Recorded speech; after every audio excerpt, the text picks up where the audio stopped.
Taste the Daily.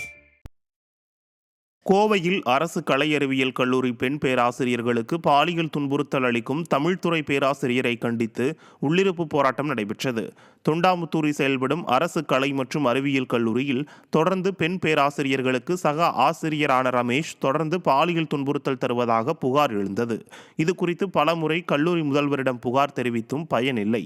இதனால் பாதிக்கப்பட்ட பேராசிரியர்கள் ரமேஷ் மீது நடவடிக்கை எடுக்க வலியுறுத்தி கோஷமிட்டு உள்ளிருப்பு போராட்டத்தில் ஈடுபட்டனர்.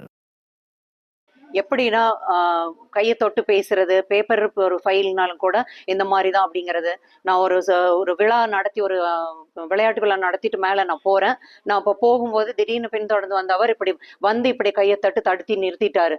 ஸோ எதுக்கு இந்த நேரத்தில், ஏன்னா ஈவினிங் நேரம் ஆயிடுச்சு, இந்த நேரத்தில் இப்படியெல்லாம் செய்கிறாங்களே அப்படின்னு யோசிக்கும் பொழுது எனக்கு ரொம்ப மிகவும் பதட்டமாகி பயமாகி இருந்தது. சரி, அந்த இடத்துல நம்ம ரியாக்ட் பண்ணுறதை விட நான் இப்போ தப்பிச்சு என்னுடைய பாதுகாப்பை மட்டும் பண்ணிக்கணும்னு எனக்கு தோணுச்சு. ஸோ அந்த இடத்துல எனக்கு துணையா என்னுடைய பணிபுரிந்த ஒரு சக ஆசிரியர் பேரை சொல்லி மேல வர சொன்னேன். அவங்க உடனே அவங்க தான் என்னை அழைச்சிட்டு போனாங்க. ஒரு ஸ்டேஜுக்கு அப்புறம் ஆர்ஜேடி மேடம் நீங்க அட்ஜஸ்ட் பண்ணணும், அவர் கூட அட்ஜஸ்ட்மெண்ட் அப்படிங்கிற வார்த்தைக்கு என்ன அர்த்தம்னு நீங்க மீடியா பீப்புள் சார் நீங்க சொல்லுங்க சார், டெபினிஷன் இதுக்கு என்ன நீங்க சொல்லுங்க. யார் அட்ஜஸ்ட் பண்ணி போகணும்னு சொல்றாங்க, இது அட்ஜஸ்ட்மெண்ட்டுக்கான வேர்டு என்ன? இந்த வேர்டை நாங்க முதல்வரிடம் இருந்தும் வாங்கினோம், காதில் வாங்கினோம். அதுதான் எங்களுக்கு வழியாக இருக்குது.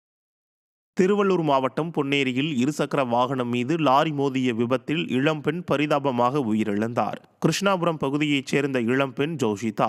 இவர் இருசக்கர வாகனத்தில் பொன்னேரி காவல் நிலையம் அருகே சென்று கொண்டிருந்த போது பின்னால் வந்த லாரி மோதியது.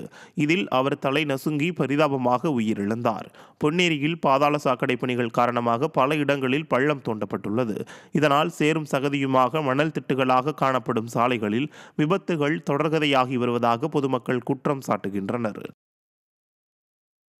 திருச்சி மாவட்டம் திருவெரும்பூர் அருகே தனது கணவருடன் சேர்த்து வைக்குமாறு அவர் வீட்டு முன்பு இளம்பெண் தர்ணாவில் ஈடுபட்ட சம்பவம் பரபரப்பை ஏற்படுத்தியுள்ளது. திருவெரும்பூர் கணேசபுரத்தைச் சேர்ந்த பாபுராஜ் என்பவர் காதலித்து திருமணம் செய்துவிட்டு தன்னை ஏமாற்றியதாக ரேவதி என்னும் இளம்பெண் தனது கணவர் வீட்டு முன்பு தர்ணாவில் ஈடுபட்டார்.